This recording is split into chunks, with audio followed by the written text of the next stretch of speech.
Assalamualaikum warahmatullahi wabarakatuh. Kami dari kelompok Waalaikumsalam. 3 akan mempresentasikan tugas dari UAS 2024, Program Studi Manajemen PJJ S1, Mata Kuliah Pendidikan Agama, kelas MG 301. Judul paper Kerukunan Antar Umat Beragama, studi kasus Elia Miron, minta Kementerian Agama Reformasi Al-Quran. Dosen pengampu Dr. Yusuf Setiadi, SH, SSTMK, MM, MHUM, Jakarta, 7 Februari 2024. Ya, di anggota kelompok tiga ini kita ada 11 orang. Ada Kak Adisya Putra, Kak Andik Purwanto, Kak Hermansyah, KM Jauharul Bari, Kak Maria Rambu, Kak Marintan Harlin, Kak Nurahwati, Kak Vina Fitri Aprilia, Kak Supriyatin, Kak Yeti Kristiana, dan Kak Yosef Fauzi. Adapun latar belakang dan rumusan masalah, latar belakang dari penulisan studi kasus ini disusun adalah dikarenakan viral di media sosial akan ucapan Elia Myren yang menyebutkan reformasi Al-Quran di tengah konflik Israel-Hamas yang semakin hari semakin memanas, dengan banyaknya korban berjatuhan, terutama anak-anak dan perempuan. Karena dianggap menyinggung salah satu agama, yaitu Islam, konten ini menuai berbagai kritikan dari berbagai kalangan masyarakat, baik itu dari ulama, cendekiawan, atau masyarakat biasa atau awam, di mana Elia Myren meminta agar Kementerian Agama melakukan reformasi terhadap ayat-ayat Injil dalam Al-Quran. Hasil penelitian YouTube pada sebuah episode podcast di kanal YouTube Dr. Richard Lee pada 16 November 2023, Elia Myren, Elia Myren YouTube, https://myoutube.com, #Elia Myren. Menyoroti unggahan di YouTube Richard Lee yang mengundang Elia Myren di channel YouTube-nya dan berdiskusi tentang perang Israel versus Palestina. Dalam diskusi tersebut muncul ucapan Elia Myren yang meminta Kementerian Agama untuk melakukan reformasi tafsir pada salah satu surah dalam Al-Quran, yaitu surah Al-A'raf ayat 157. Menurut Elia Myren, tafsir tersebut merusak pandangan teologi kekristenan. Unggahan ini menuai berbagai reaksi dari netizen, terutama umat Muslim yang menolak perubahan pada kitab suci mereka. Pembahasan dari studi kasus tersebut yaitu dari semua pernyataan yang Elia Meron buat, baik dalam unggahannya sendiri di media sosial ataupun pernyataannya di beberapa wawancara.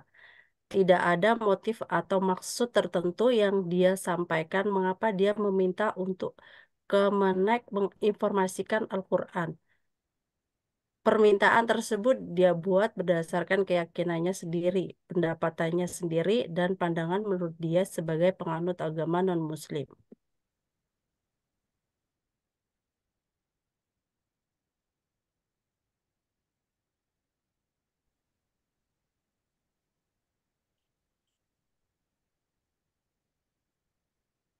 Kemudian ingin mendapatkan perhatian banyak orang dengan membuat pernyataan kontroversi di sosial media, di mana sosial media yang memiliki banyak penggunanya, yang secara kebetulan dia diundang ke YouTube, Dokter.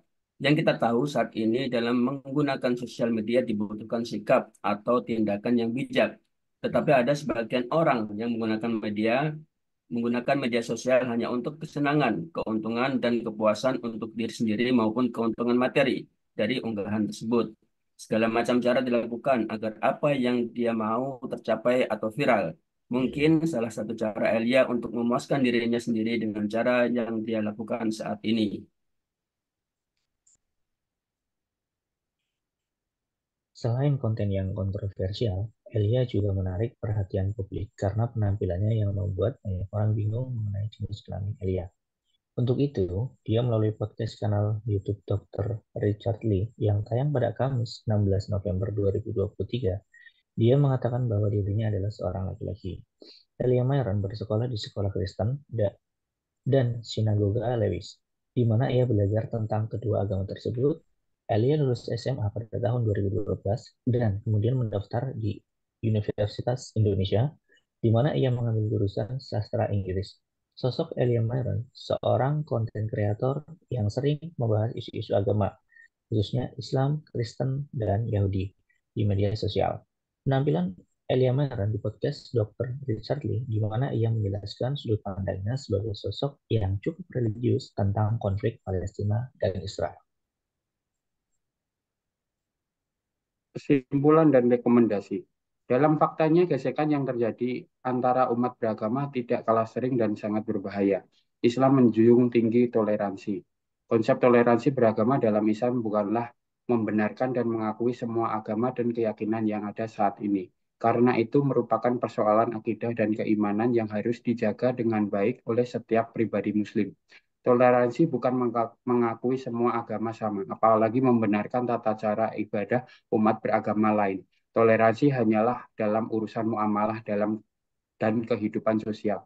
Kepada masyarakat diharapkan bijak dalam bermedia sosial, khususnya menyampaikan opini, pikiran maupun ekspresi, dan alangkah baiknya menggunakan bahasa yang sopan sesuai dengan budaya Indonesia agar tidak terjerat UU ITE.